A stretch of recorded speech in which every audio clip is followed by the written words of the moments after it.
Shalom Bapak Ibu Saudara yang dikasihi Tuhan.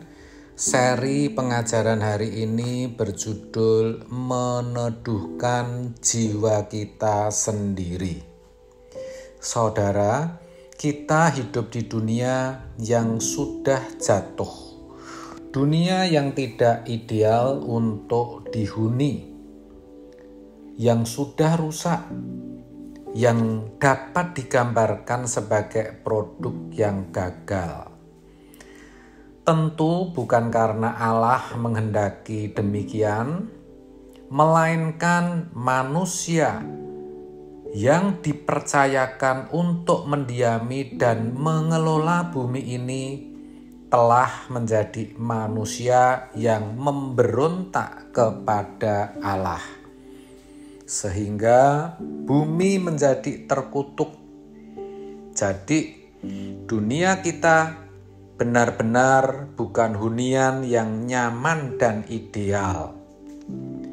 Banyak hal bisa terjadi dalam hidup kita di luar dugaan, di luar pengetahuan kita. Ibarat berlayar, kita berlayar di lautan yang tidak terprediksi, tidak teramalkan cuacanya. Hujan bisa turun setiap saat, bahkan badai bisa menerpa setiap saat. Jadi, kita benar-benar ada di dunia yang tidak nyaman untuk dihuni. Ini harus kita camkan terlebih dahulu dalam pikiran dan hati, supaya kita tidak kaget kalau ada sesuatu yang terjadi dalam hidup ini di luar harapan kita. Tidak usah bertanya, mengapa ini terjadi? Dengan kekecewaan terhadap keadaan, apalagi terhadap Tuhan. Kalau kita bertanya, mengapa hal ini terjadi? Maka persoalkan terlebih dahulu keadaan diri kita. Mengapa Tuhan izinkan hal itu terjadi di dalam hidup kita? Sebab dalam perjalanan hidup ini, kita tidak bisa menciptakan ombak atau gelombang. Kita tidak bisa membuat iklim. Ini semua di luar kemampuan dan dugaan kita. Gelombang yang datang menerpa hidup kita, iklim yang harus kita jalani, apakah panas, lalu tiba-tiba hujan, dan lain-lain, itu bukan kekuasaan kita. Itu di luar kekuasaan kita. Tetapi kita bisa menghadapi kenyataan hidup ini. Ibarat ombak, kita tidak bisa menciptakan ombak, tetapi kita bisa belajar berselancar untuk bisa ada di atas ombak, bukannya tenggelam di dalamnya. Kita bisa menjagai hati kita, bagaimana bersikap terhadap setiap gelombang kehidupan yang menerpa kita.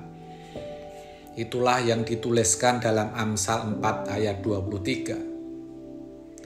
Tingginya ombak tidak bisa kita atur, tetapi yang penting bagaimana kita bisa berselancar di atasnya. Bagaimana kita bisa teduh di dalam segala situasi yang kita hadapi. Yang harus diteduhkan adalah gelombang jiwa kita. Kita harus bisa meneduhkan jiwa kita sendiri. Kita tidak bisa meneduhkan gelombang kehidupan karena itu di luar kemampuan kita. Tapi sekali lagi, kita bisa meneduhkan gelombang jiwa kita. Setinggi apapun gelombang kehidupan yang menerpa hidup kita, tidak akan menenggelamkan kita kalau kita bisa meneduhkan gelombang jiwa kita. Kita tidak bisa menciptakan musim kehidupan, karena itu di luar kemampuan kita. Tapi kita bisa mengelola batin dan hati kita untuk teduh menghadapi segala situasi. Dengan keteduhan itulah kita bisa berselancar di atas gelombang kehidupan. Keteduhan hati seseorang tidak dapat dicapai dalam satu hari, tak dapat diraih dan dimiliki dalam satu bulan, bahkan tak dapat dicapai dan dimiliki dalam waktu 1 tahun. Ini harus kita mengerti dengan baik. Keteduhan kita menghadapi segala situasi itu bertumbuh seiring dengan bertumbuhnya kedewasaan kita, pengertian kita tentang kehidupan, dan pemahaman kita mengenai kebenaran. Pertanyaannya, bagaimana kita bisa memiliki keteduhan di tengah badai itu? Kita bisa teduh kalau kita bertumbuh dewasa. Yang pertama, pahami dan terima realitas yang ada. Bahwa kita hidup di dunia yang sudah jatuh, dunia yang tidak ideal untuk dihuni, dunia yang sudah rusak. Sejatinya hal ini tidak memerlukan proses panjang, karena untuk menerima hal ini cukup dengan pengertian. Yang kedua, nikmati damai sejahtera Allah yang melampaui segala akal. Yohanes 14 ayat 27 mengatakan, damai sejahtera kutinggalkan bagimu, damai sejahteraku kuberikan kepadamu, dan apa yang kuberikan tidak seperti yang diberikan oleh dunia kepadamu. Janganlah gelisah dan gentar hatimu. Jadi, setinggi apapun gelombang hidup yang kita alami, ada damai sejahtera Allah yang melampaui segala akal.